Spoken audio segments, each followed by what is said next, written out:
Bonjour à toutes et à tous et bienvenue dans le studio pour une nouvelle vidéo qui n'est pas un débat. Et oui, c'est l'info de l'année dans le monde de Cherub, un projet de série télé est enfin mis sur les rails. Du premier projet à ce dénouement, on vous résume dans le premier des recaps qui sortiront tout au long de la production les infos du moment. Allez, c'est parti.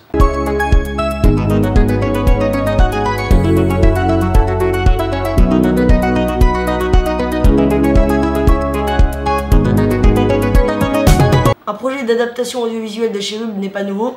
On se souvient en 2006, quand Robert Mchamor avait vendu ses droits à la BBC, la célèbre chaîne publique anglaise. Et évidemment l'attrait de l'argent, puisque Robert Mchamor venait tout juste de quitter son job de détective privé en juillet 2005 pour être précis. Un film avait ainsi été mis en développement avec, si on se souvient bien, Sarah Radcliffe comme producteur, à qui on doit notamment le terrible The War Zone de 1999 ou encore 10 ans plus tard L'assistant du vampire en 2009. Un réalisateur avait même été annoncé en la personne de Christopher Smith.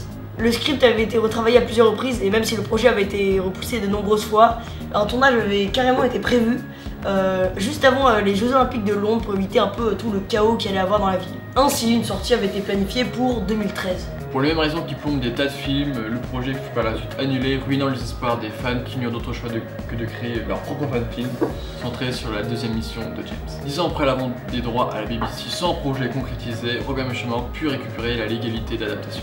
Il faut attendre novembre 2016 pour voir réapparaître de réels espoirs d'adaptation, comme nous l'expliquait l'écrivain britannique dans une librairie à Suresnes.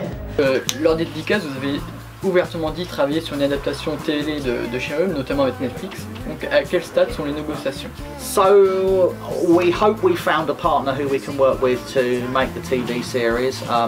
And with any luck, if things go well, we'll be making an announcement sometime in 2017. I really like the idea that I can turn on my TV and see Cherub on Netflix.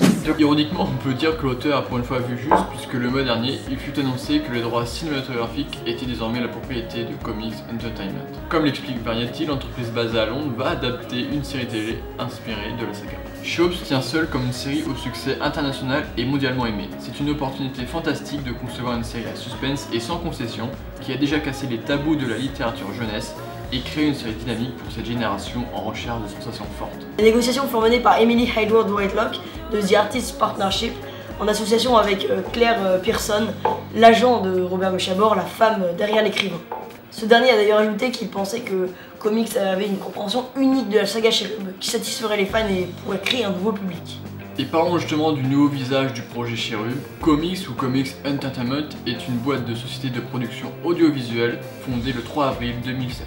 Comme il est indiqué sur son site, l'entreprise est une nouvelle génération de sociétés de production et de droits d'entertainment opérant à la pointe de la technologie du contenu numérique.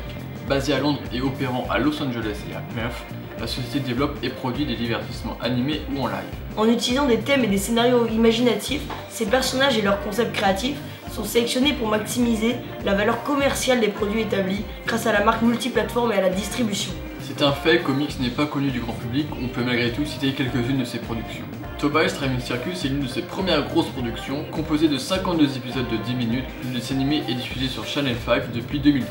On peut également le retrouver sur Netflix. Ayant débuté dans l'animation, Comics étend aujourd'hui ses projets à la fiction et aux productions non scénarisées. En effet, il multiplie les projets. La prochaine grosse production s'intitule The Kissing Booth et est adaptée du roman éponyme de Bess Rickles qui sera bientôt disponible sur Netflix. Parmi les nombreux projets en développement, outre Republic, Under ou Space Cowboys, on retrouve donc Cherub. L'entreprise est donc en train d'opérer un véritable virage dans son histoire en multipliant les projets de plus en plus audacieux, de plus en plus coûteux. Maintenant, à quelle série peut-on s'attendre? Selon nos informations, une réunion va prochainement avoir lieu entre Robert Mchamor et Comics, si ce n'est déjà fait, pour établir les bases du projet. On semblerait s'orienter vers une première saison de 10 épisodes d'1 heure, alors qu'un pilote d'1 heure et demie avait initialement été prévu. Il s'agira donc bien d'une série classique, en anglais drama, et devrait s'adresser en priorité aux teenagers, soit à l'audience des livres Cherub. À l'heure actuelle, encore beaucoup d'inconnus existent. Quel diffuseur, quel budget, quel scénariste, mais vous pourrez retrouver évidemment toutes ces infos sur la tribune, le pôle actu de The Cherubist. Mais aujourd'hui, une chose semble probable, il va falloir attendre plusieurs années pour chiller devant Cherub. De notre côté, on pense qu'une sortie vers 2021-2022 serait réaliste et raisonnable. Donc on espère que vous êtes patients. Voilà, c'est la fin de cette vidéo récap, on espère que cela vous a plu. Comme d'habitude, n'hésitez pas à nous suivre sur les réseaux sociaux comme Facebook pour suivre toute l'actualité du site comme du projet. On vous dit à très bientôt dans un prochain débat et on espère que vous continuerez d'apprécier Cherub. À la prochaine!